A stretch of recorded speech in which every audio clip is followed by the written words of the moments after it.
بسم اللہ الرحمن الرحیم۔ السلام علیکم ورحمۃ اللہ وبرکاتہ۔ الحمد للہ وکفی وسلام علی عباده الذین اصطفی، اما بعد۔ حاضرین و ناظرین، یہ درس نمبر 1170 ہے، اور آج سورہ کہف کی 2 آیتوں کی تلاوت اور تشریح کی جائے گی، آیت نمبر 41 اور 42، 41 and 42۔ چلیے سب سے پہلے ہم ان آیتوں کی تلاوت کرتے ہیں، لفظی ترجمے اور ترجمے کے بعد تشریح کرتے ہیں۔ اعوذ باللہ من الشیطان الرجیم، بسم اللہ الرحمن الرحیم۔ او یصبح ماؤها غورا فلن تستطیع له طلبا وأحيط بثمره فأصبح يقلب كفيه على ما أنفق فيها وهي خاوية على عروشها ويقول يا ليتني لم أشرك بربي أحدا، صدق الله العظيم۔ لفظی ترجمہ یوں ہے، او یصبح، یا ہو جائے، ماؤها، اس کا پانی، غوراً، گہرا، فلن تستطیع، تو ہرگز تو استطاعت نہ رکھے، لہو طلبا، اسے ڈھونڈ لانے کی، وَأُحِيطَ، اور گھیر لیا گیا، بِثَمَرِهِ، اس کا پھل، فَأَصْبَحَ، سو وہ ہو گیا، يُقَلِّبُ، ملتا تھا، کفیہ، اپنی دونوں ہتھیلیاں، علامہ، اس پر، جو انفق، اس نے خرچ کیا، فیہا، اس میں، وہی، جبکہ وہ پا، خاویہ، گرا ہوا تھا، علی عروشہا، اپنی چھتریوں پر، ویقول، اور وہ کہتا تھا، یا لیتنی، کاش کہ میں، لم اشرک، شریک نہ ٹھہراتا، بے ربی، اپنے رب کے ساتھ، احدن، کسی کو بھی۔ ترجمہ یوں ہے، یا اس کا پانی زمین میں اتر جائے، پھر تم اسے تلاش بھی نہ کر سکو، اور پھر ہوا یہ کہ اس کی ساری دولت عذاب کے گھیرے میں آ گئی، اور صبح ہوئی تو اس حالت میں کہ اس نے باغ پر جو کچھ خرچ کیا تھا وہ اس پر ہاتھ ملتا رہ گیا، جبکہ اس کا باغ اپنی ٹٹیوں پر گھرا پڑا تھا، اور وہ کہہ رہا تھا، کاش میں نے اپنے رب کے ساتھ کسی کو شریک نہ مانا ہوتا۔ ان 2 آیتوں میں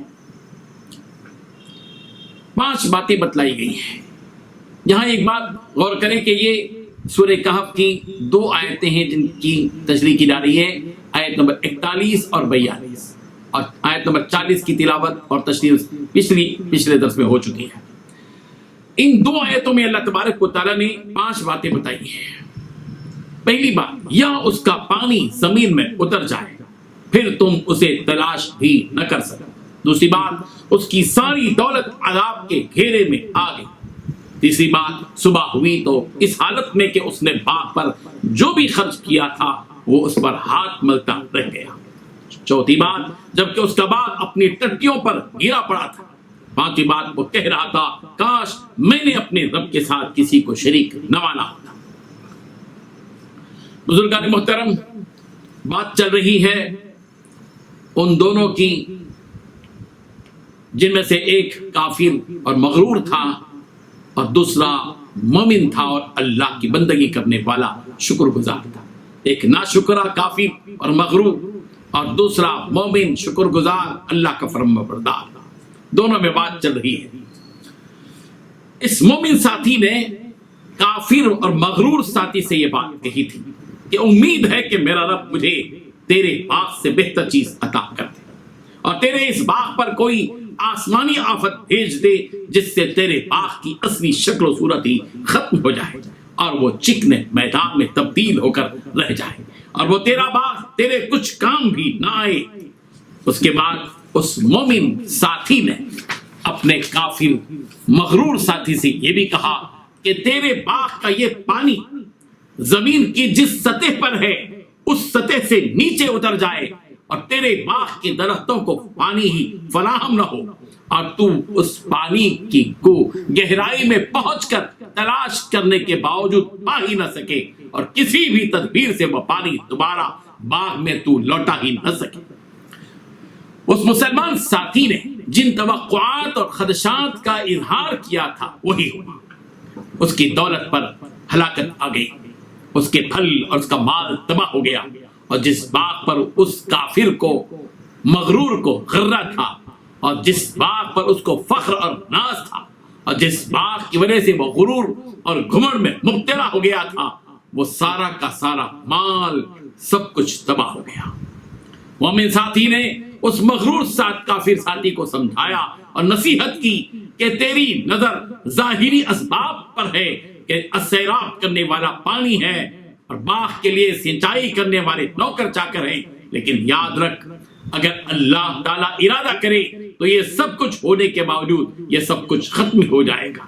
جس رب ذوالجلال نے تجھ کو یہ باغ دیا ہے وہ رب ذوالجلال اس بات پر قادر اور مختار ہے کہ وہ آسمان سے اس باغ پر کوئی آسمانی آفت بھیج دے، پھر نہ کوئی درخت رہے اور نہ کوئی شاخ، نہ پتے رہیں نہ سایہ. تو جس پانی پر گھمنڈ کر رہا ہے اللہ تبارک و تعالیٰ اگر ارادہ کرے تو وہ اس پانی کو زمین کے اندر کر دے اور اتنی گہرائی تک پانی پہنچا دے کہ تو باوجود تلاش کرنے کے وہ پانی اس پانی کو تو پا نہ سکے، اور وہ پانی اس سطح تک نہ پہنچ سکے جس سطح پر پانی پہنچنے سے کھیتی ہوتی ہے. جب اس مغرور کافر نے اس مسلمان کی بات نہیں مانی اور اپنے کفر اور غرور پر قائم رہا تو اللہ تبارک و تعالی نے اس کی ساری مالیت کو جلا کر راکھ کا ڈھیر بنا دیا. اب تو یہ شخص حیران کھڑا رہ گیا اور اپنے باغ پر جو کچھ خرچ کیا تھا اس پر اپنے ہاتھ کو الٹتا پلٹتا رہ گیا.